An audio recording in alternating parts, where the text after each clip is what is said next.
Welcome to the Into AI Safety podcast, where we document my shift to a career in AI safety. This show aims to serve as a mentorship proxy for those getting into the field, and a mentorship amplifier for our guests and myself. As always, I'm your host, Jacob Haynes.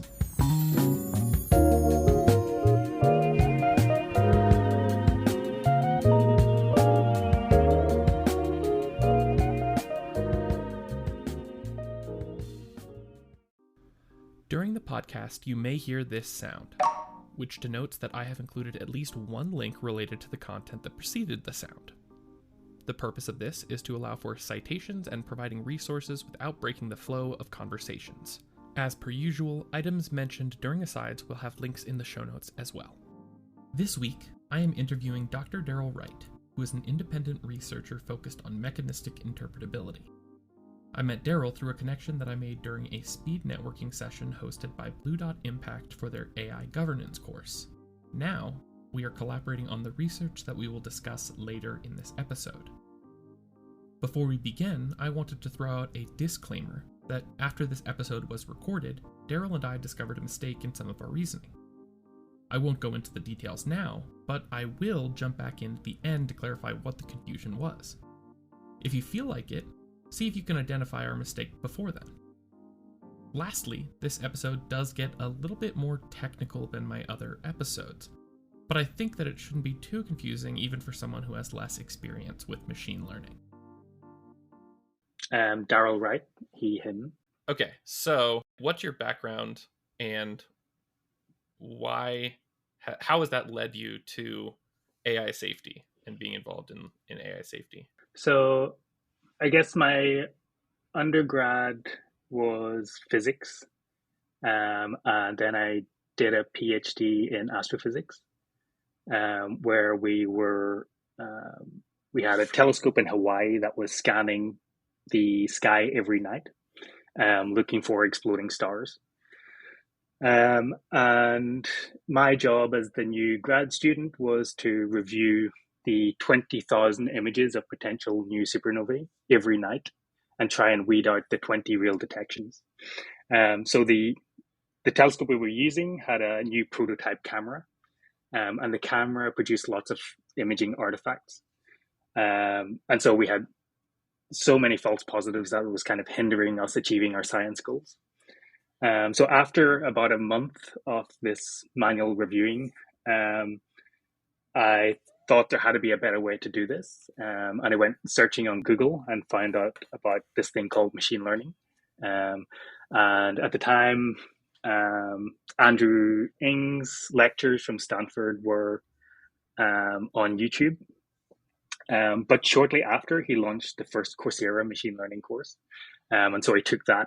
And then I spent a large chunk of my PhD building machine learning models to try and weed out the artifacts, so that we could focus on identifying the 20 real supernovae, so that we could then focus our follow-up resources on studying those real sources. So the thing with supernovae is that they come and go. It's an explosion, so you have to get a new telescope on that target pretty fast after discovery.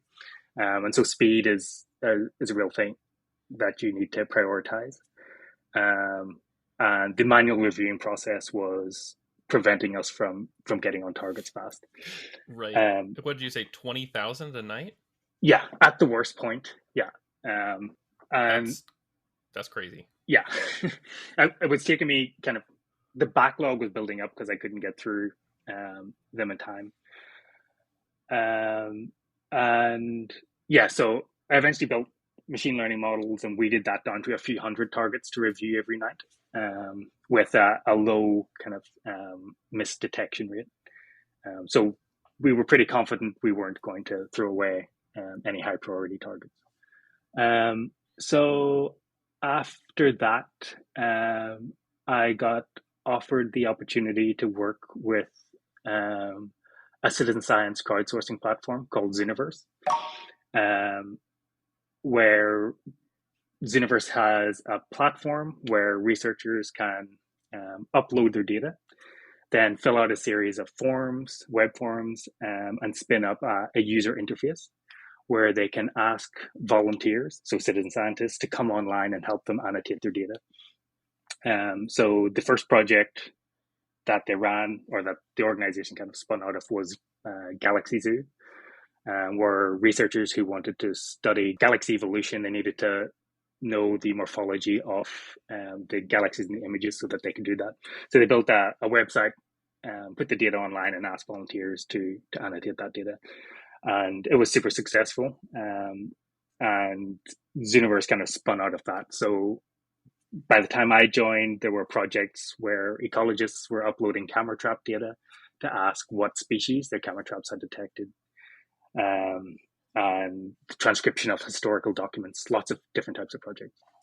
So I joined to try and experiment with ways that machine learning and citizen scientists could collaborate in mutually beneficial ways. So I ran a project called Supernovae Hunters, where we would take those few hundred images each night that were being promoted by my machine learning algorithm, and asking volunteers to filter through those and try and weed out any remaining artifacts. And what we actually found was that if we combine the machine learning score with the score that we got from the votes of volunteers for each image, we could do better than either using machine learning alone or the volunteers alone. Gotcha. Okay. Yeah. So spent, I guess, a lot of time with Zooniverse applying machine learning to different applications in different scientific domains. After that, I then went to work at Mayo Clinic, where I was applying machine learning to radiology applications. And it was kind of around that time that I started looking deeper into AI safety topics. So I did the AGI fundamentals, safety fundamentals course. I don't think it was Blue Dot Impact at the time, but it's not Blue Dot Impact. And also AI safety support had run the 3Ps program, but it was more of a self-organized cohort where folks were working on their own research projects, and they provided they had guest speakers, and you could kind of collaborate with people in that cohort.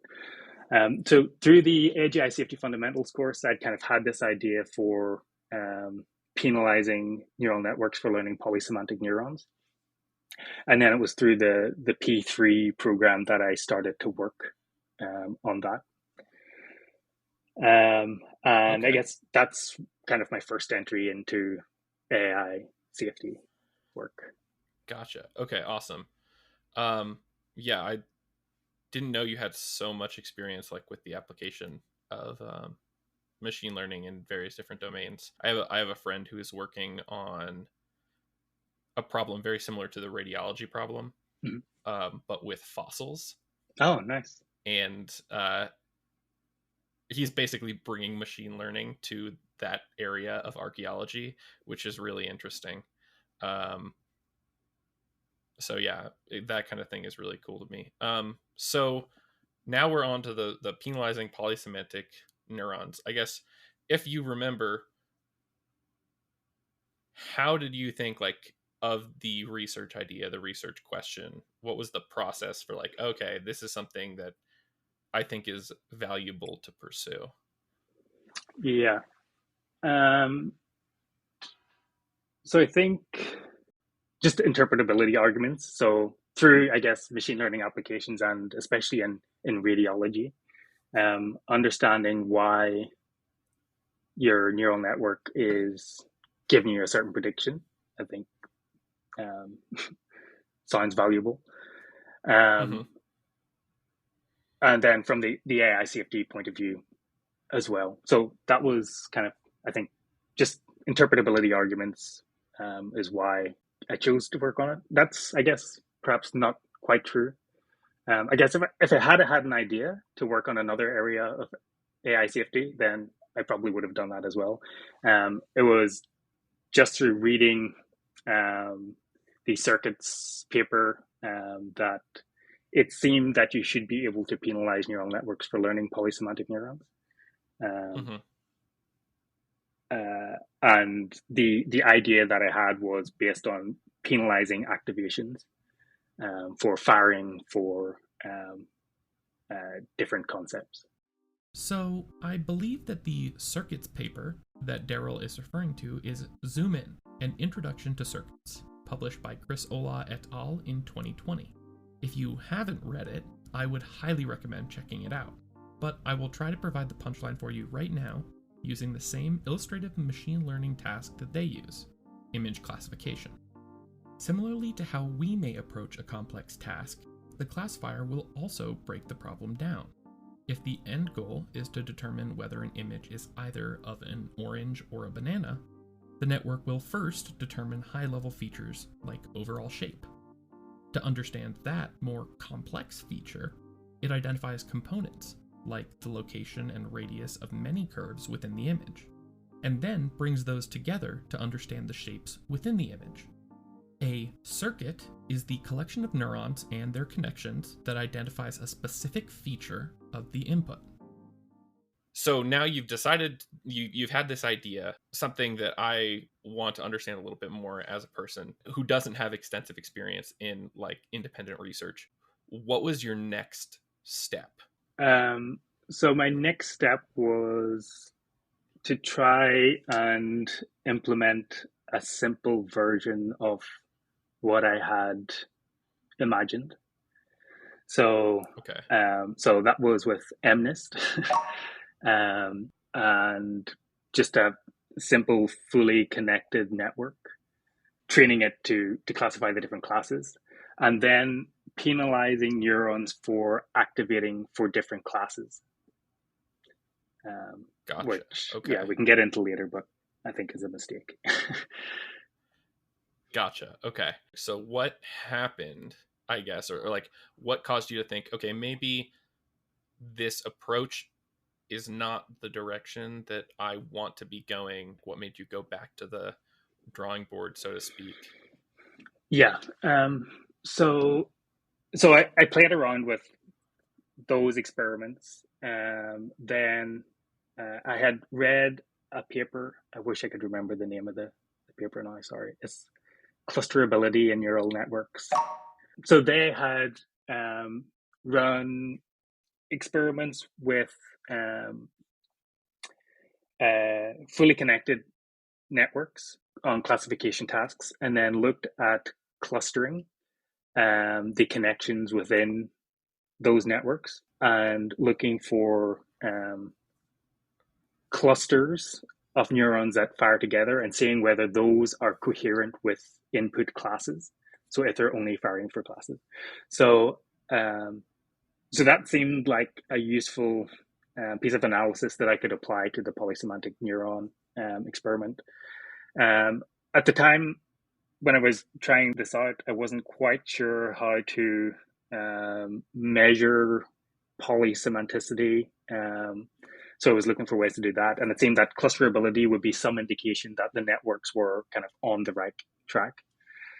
So I took the same network architecture that they were using in that paper and then applied the penalization based on.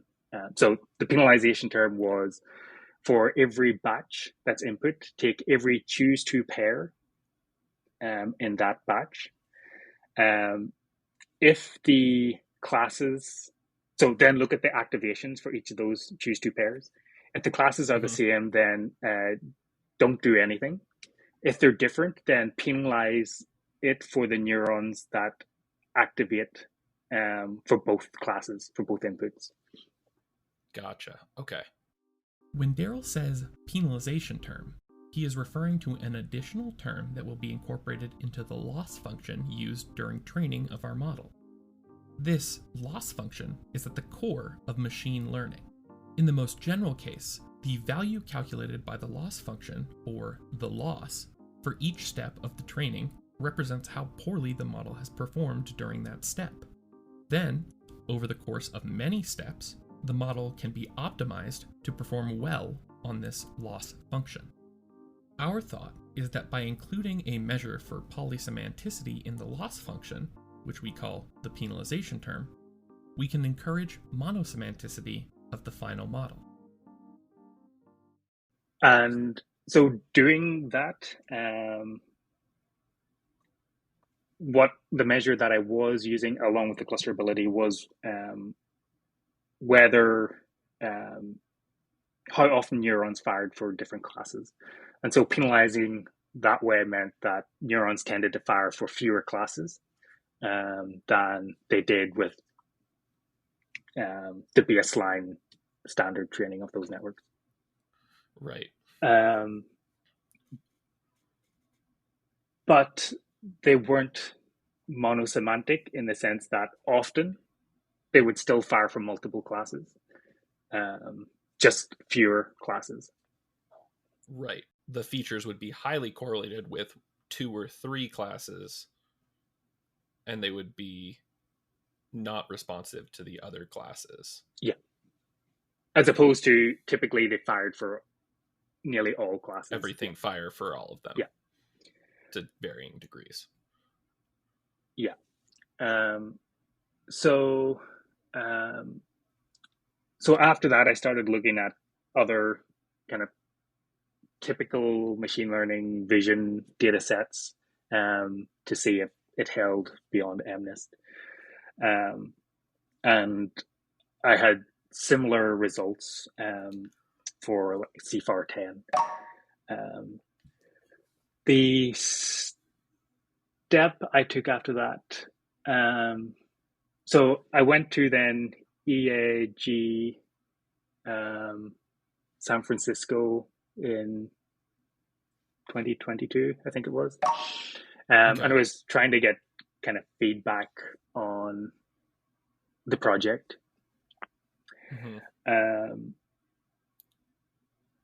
And after discussions there, the idea had come up of trying to use CLIP to identify what features might be in images. So now rather than penalizing just on the class of the input, you could have some idea of the features that were in an image and try to penalize on what features were present in an image. So I guess going back a little bit, the problem with penalizing on classes is that the same features can be present for multiple classes. And so if you're penalizing on class, then essentially, if the network was monosemantic, it would almost learn a separate neural network for each class. And there would be no information sharing that the network could take advantage of. So it would, I think, need to replicate the same features for each class. Right. So like, let's say a 1 and a 9 in the MNIST class are both going to have a vertical line in that image. That's a feature. We can say this is a feature of this image. And because both are going to have a vertical line in a similar location, if you're trying to penalize based on class, you would have to learn the 1 vertical line and the 9 vertical line in separate areas in the neural network. Yeah. And then make sure that doesn't fire for, so the 9 vertical line doesn't fire for a 1 vertical line. Right. Which sounds pretty difficult because they're going to look very, very similar. Exactly. Yeah. Yeah.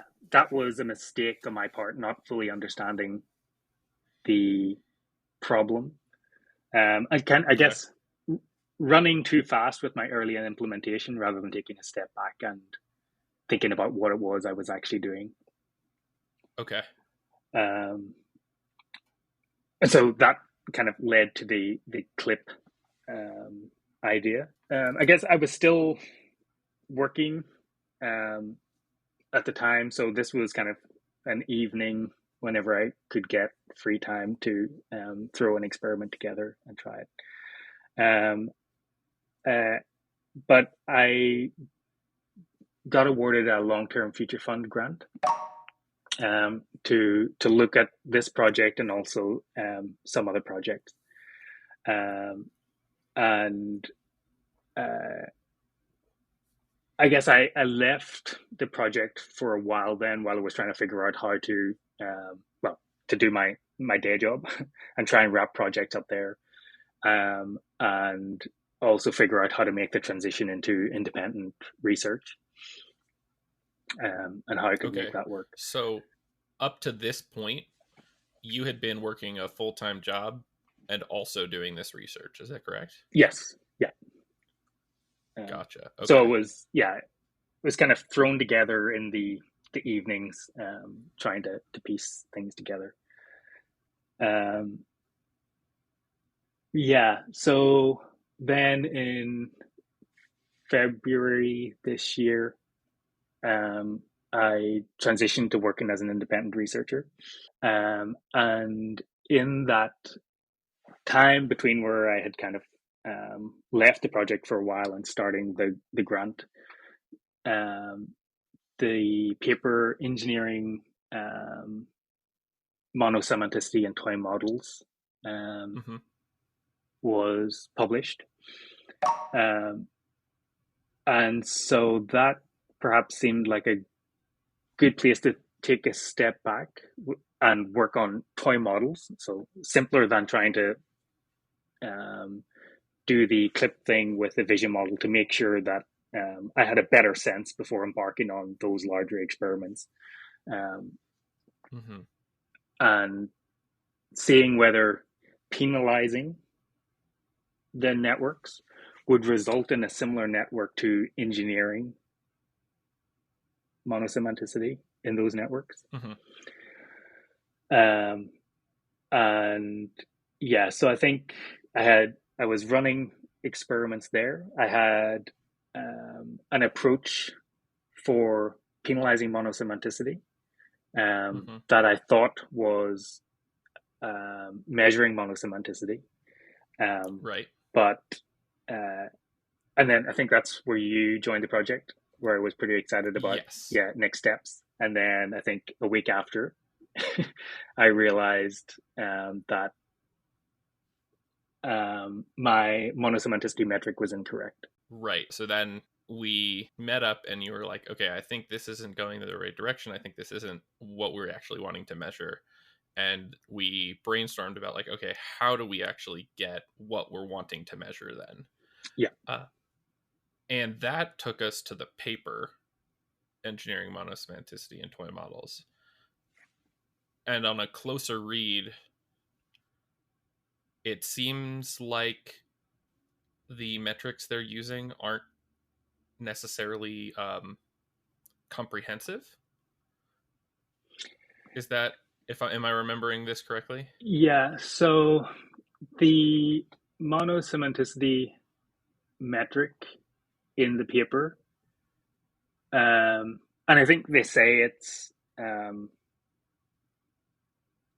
I'm kind of paraphrasing here, but it's a rough estimate of monosemanticity. Right. Yeah. And so when I replicate their experiments and go back and look at the neurons in it, what I would have expected for monosemantic neurons is that they would activate for only one input feature. But even so, the monosemantic neurons that are identified by a negative bias still activate for more than one input feature. Right. And then just to contextualize this, we're no longer working on a vision task. Yeah. We're working on, what is it called again? So it's an autoencoder. An autoencoder. And in an autoencoder, each of the different input features are completely decoupled from the rest. Yeah. In ours, at least. I guess not in all autoencoders. Yeah, so it's sparse random inputs is what you're trying to reconstruct. And so there's a fixed embedder, and then you're trying to learn a decoder in these experiments. Gotcha. Okay. So, and I guess the important part there is just that because all of the input features are decoupled, there shouldn't be relation between them. And so if the neurons were truly monosemantic, they would only fire for one of the input features. Yeah. Gotcha. That's, Okay. yeah, my Cool. understanding. That makes sense to me. I just want to make sure that I'm thinking about it the right way too, because part of why I wanted to have this conversation is just make sure that I had a full picture of where we're at and like what we're looking for in the future. Yeah. So I think clarifying that is really helpful for me. So that is where I entered, but that's not quite where we are right now. So I guess in terms of what happened, like what were the next developments to get us to where we're at now in the process? Yeah, so I think we thought about a few different ways of trying to penalize the network. So a few different penalization terms that we implemented, and um, there are still most neurons, except for I think there's perhaps one or two in these networks, are all still polysemantic according to the measure of how many input features they activate for. So they all tend to act for two or more, except for Right. one or two. Okay. And that's the case for the various different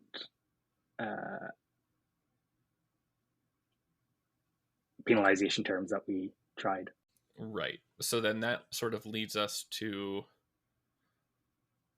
the conclusion of either we missed something in our penalization term, or this penalization term won't work in the way that we're thinking it should.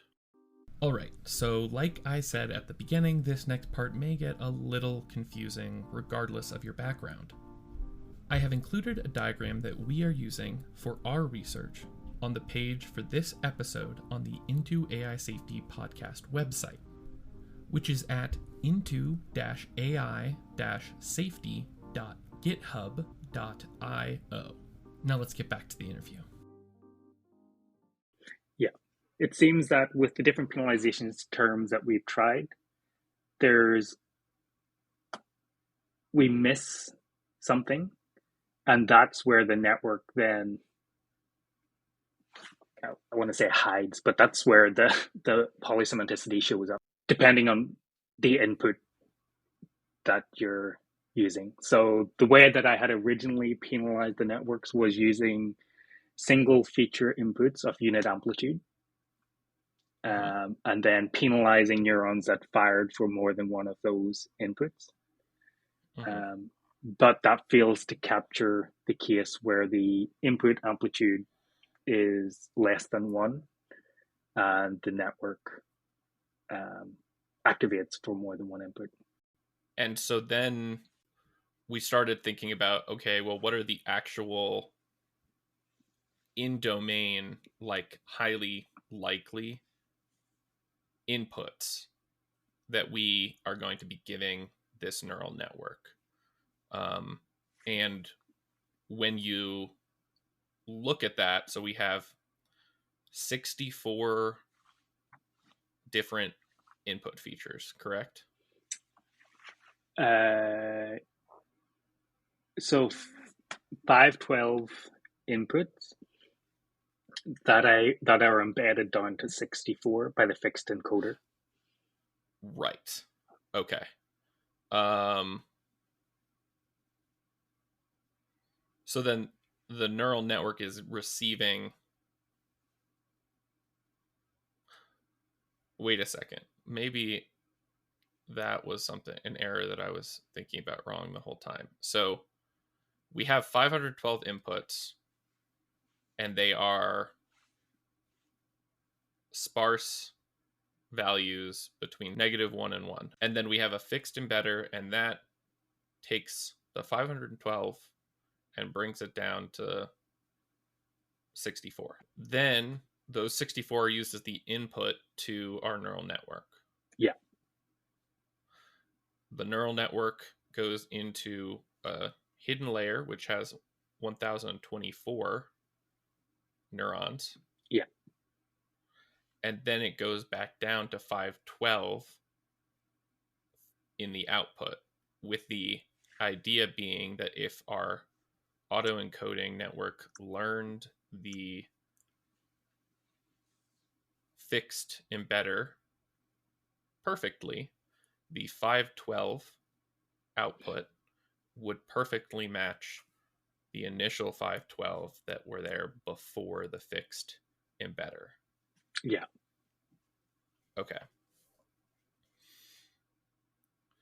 So the way that I was thinking about this was that we now have 64 inputs effectively. Yeah. When we're trying to create the penalization term, we want to look at inputs that are going to be representative of the kind of inputs that the autoencoder, like that the random 512, then done by the autoencoder, actually generates. Yeah. So I guess at a high level, what we were trying to figure out is what input should we be using to probe then for monosemanticity. So originally I had been using the single feature inputs of unit amplitude. And then we thought, okay, well, let's expand that to all of the possible inputs, I guess. Right? Yeah. So you had gone through the process of figuring out, just so that we would have the number or some indication of what all inputs would be for that, just to show that that was ended up intractable. being an absolutely massive number. Yeah. What is your thought process of like, okay, we've sort of gotten to this hurdle. What are our next steps in terms of addressing it? Yeah. So I guess I'm concerned that these models are not the right place for experimenting with penalization of polysemanticity. So I'm sitting down, and I think the next step is to think a bit more as to whether we can expect, given the amount of randomness and the fixed embedder with these networks, is it sensible to try and penalize polysemanticity in these networks? Gotcha. Okay. Yeah. And what does that mean, I guess, like for what your next steps are, if you know? So trying with pen and paper to write down a very simple, so much smaller version of this, figure out how the weights and biases could be set to make the neurons monosemantic, or if I can find a way of doing that.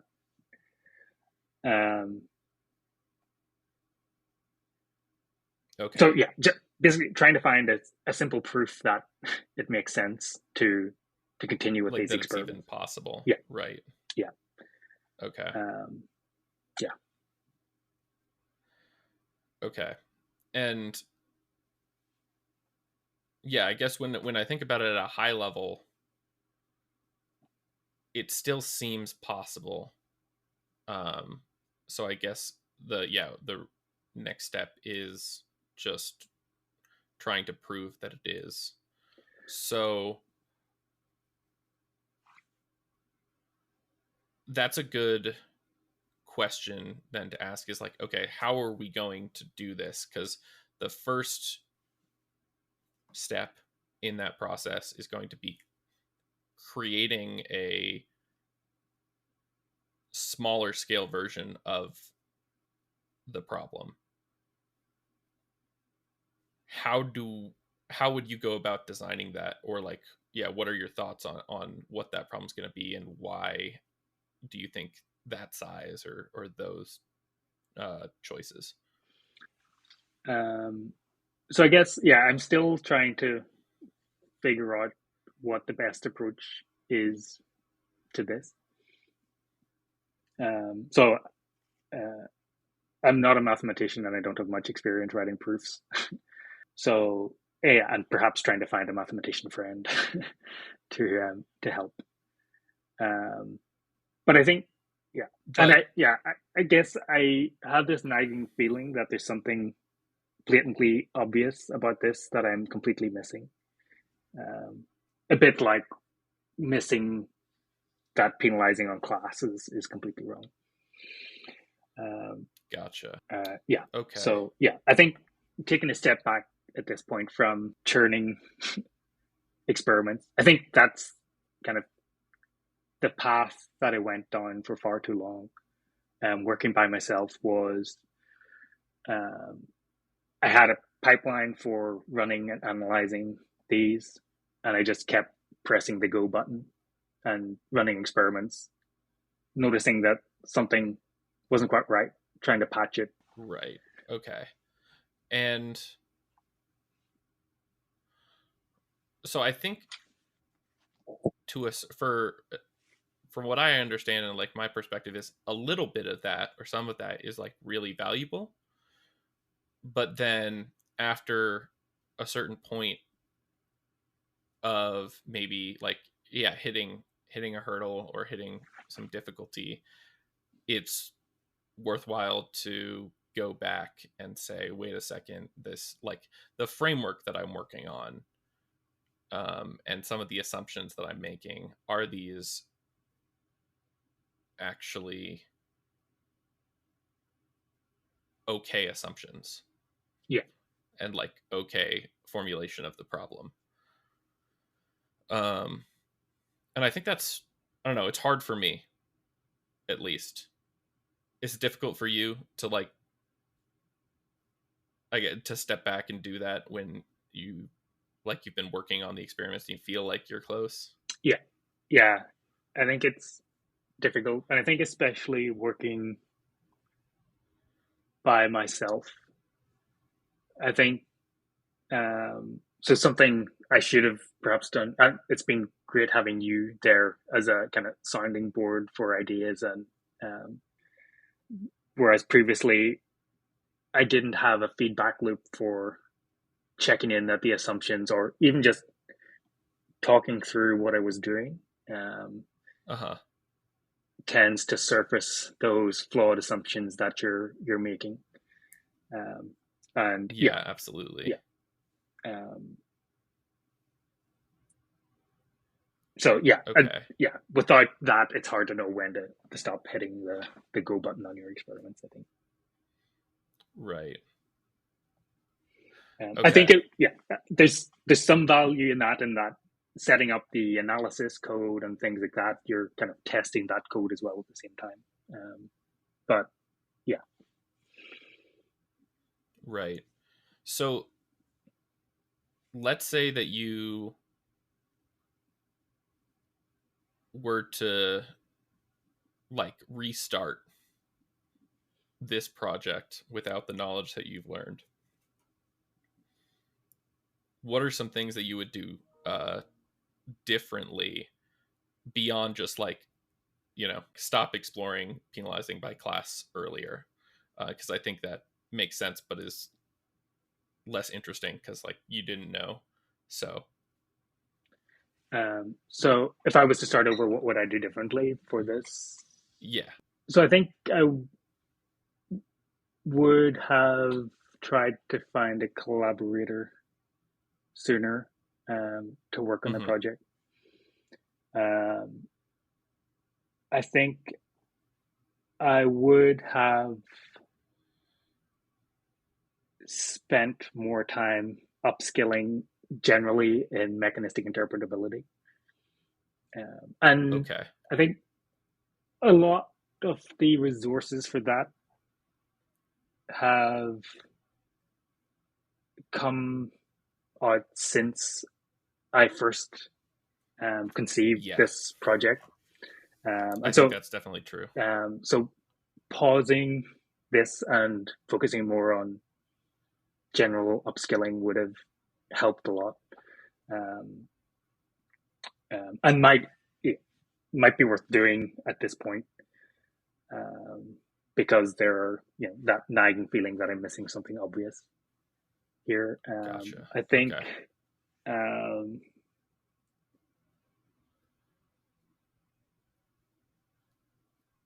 yeah, I think it was easy to put together those initial um, implementations and then kind of pile analysis on top of that and just run it. Um, yeah, stopping to think more earlier, I think, would have been uh, Right. beneficial. And I think having collaborators would have helped with that. Yeah. No, that makes sense. Yeah, I think those are the big ones. Yeah. Learn more Right. and talk to other people. Sure. Yeah, I think that's something that I feel is like the most valuable is just being able to talk to other people about this kind of thing. Um, really useful because it's hard to think about independently. And I think kind of jumping in and out of the project um, meant that I don't think I always had a consistent train of thought, Okay. um, which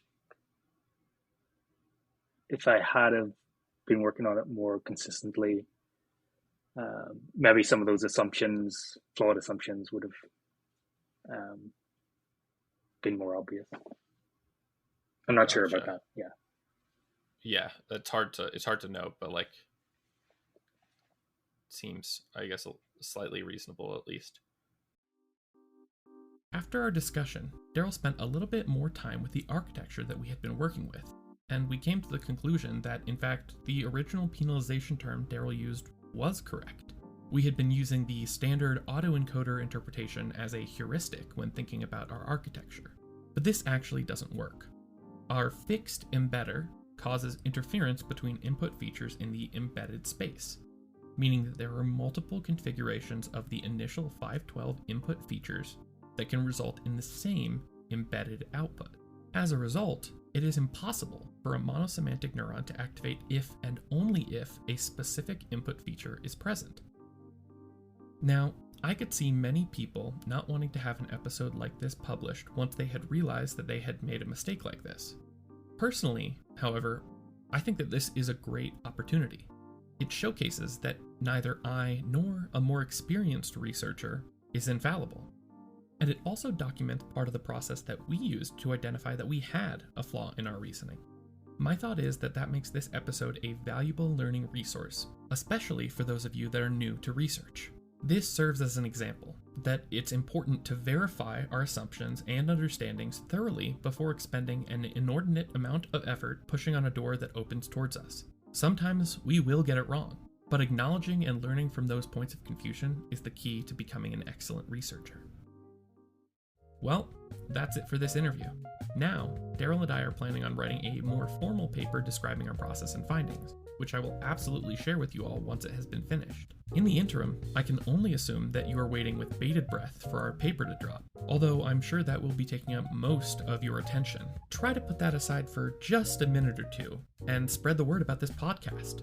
That way, I can reach more people and I can help them kickstart their journey into AI safety.